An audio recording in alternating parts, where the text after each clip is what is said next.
Hey, everybody. I am here with Tammy Abernathy, who is CEO of Hope Women's Center. Yes. There are 5 centers all throughout the Valley or in Arizona, in case some of you don't know what Valley means. And so, Exactly. Tammy, tell us about Hope Women's Center real quick. Hope Women's Center is a resource and referral center for women and teen girls in any difficult life situation.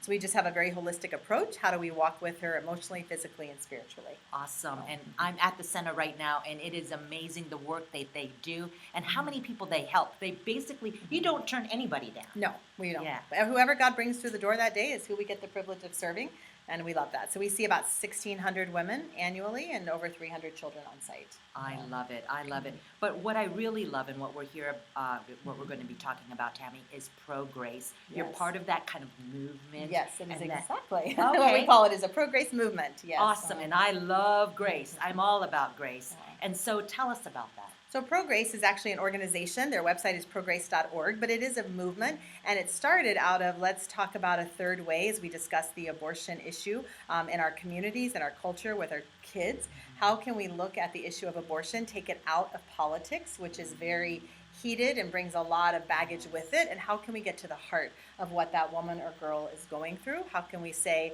what do you need, not what are you going to do, and how can we really show her grace? Because when we build the bridge to her with grace, it is where our heart is really, we believe that's where we can really begin to change the heart around the issue of abortion.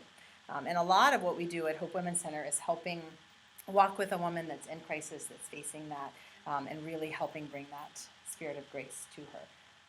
Awesome. And Tammy, tell me about how you would implement Pro Grace to parenting. Yes, this is one of my favorite things to talk about because I talk to so many kids that have been raised in wonderful families and in a church, a faith community, but still, when faced with this issue, they don't go to the church and they don't go to their families. And so really one of the first things that we encourage parents to do is start to have these conversations and not to be afraid of these conversations. A lot of times we as parents, my kids are in their 20s, so we as parents will tend to say, don't do this or don't come home if this happens. And we don't realize that in our kids we're creating an attitude of shame around certain behaviors. And so because of that, then they don't turn to us when they're struggling.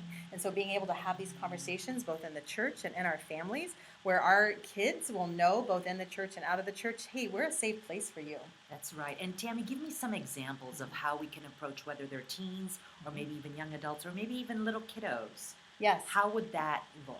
Begin to have these conversations and not be afraid of these conversations. Yes, as people of faith, which I am a person of faith, so I talk about it in faith terms, but as people of faith, we know that God created, a child to be born in a certain context and environment, and that's his best.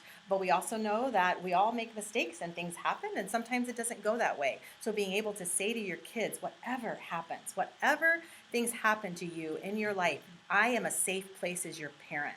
I am always going to be there for you. There is nothing that you can do that is going to take away my support and my love for you. I will walk with you. So my kids knew all along that I believed that pregnancy and sex was something between a husband and a wife and in marriage. But I always said to them, no matter what you believe as you grow, this is what we believe as a family. This is what we've been taught.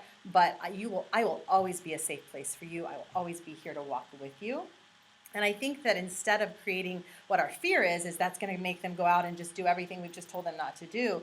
Instead, it creates then they're obeying their rules out of a relationship. It's not a set of rules that I've imposed on them. They're obeying that because they know that I love them, that my heart for them, that God's heart for them is their best, and then it's a relationship. And then that really thrives. And shame has no place when we bring empathy to that. Shame has no place, and it really shouldn't.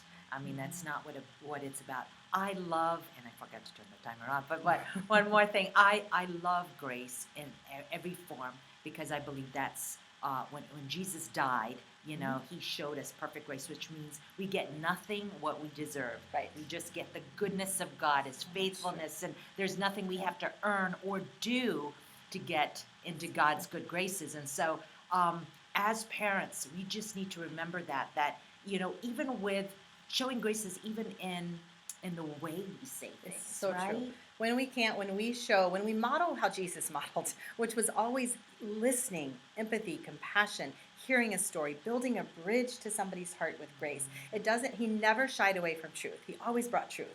but it was done in the context of grace. And then someone's heart is ready to hear that truth. And I think that's really powerful tool for us as parents to remember that as we are loving our children and teaching them truth, we are still couching it in that cover of grace, because that's how Jesus modeled it. Exactly. So rather than saying, "Oh my gosh, look at this room," and yelling and Yeah. getting overreacting, we could just walk in. And this is something that we have to plan ahead of time.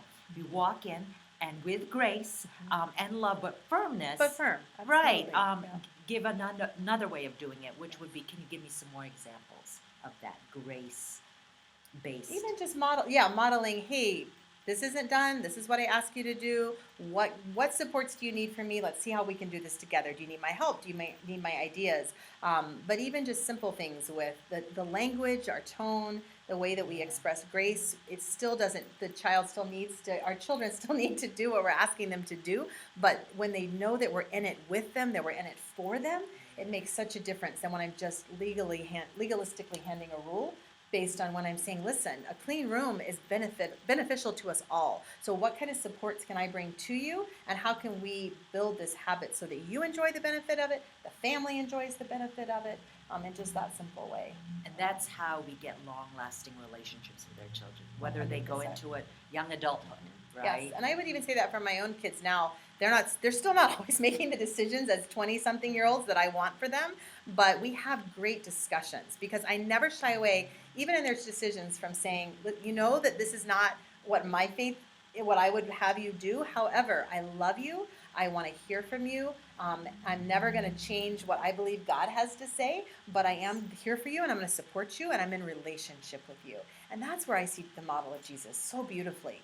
He always was in relationship with That people. is right, but it takes the whole package. It takes tone, speaking the truth in Yes, love and yes. with grace. Absolutely. All of it. Yep, Any absolutely. last minute words, Jan? I would just encourage everybody to look at the Pro Grace website. I think they have some wonderful tools. And at Hope Women's Center, if you're interested more in discussing it, I would love for you to reach out to us, because we're looking for how to really take this message into schools, into our youth groups. How do we help our youth and our teens really address the issue of grace as surrounding the issue of unintended pregnancy and abortion? And how can we meet someone struggling with that with grace, so that the church is the place where somebody says, that is the first place I can go if I'm struggling with this, because I know they're going to walk with me and love me and support me, and I'm not going to feel shame. So Oh, I yeah, love that's it. changing that's changing the issue and changing the culture. And I So- think it's possible. I love the With movement. grace. Pro Grace. Yes. Well, thank you so much, Thank Tammy. you. Thank Thanks, you. everybody. Thank Bye-bye. you. Bye.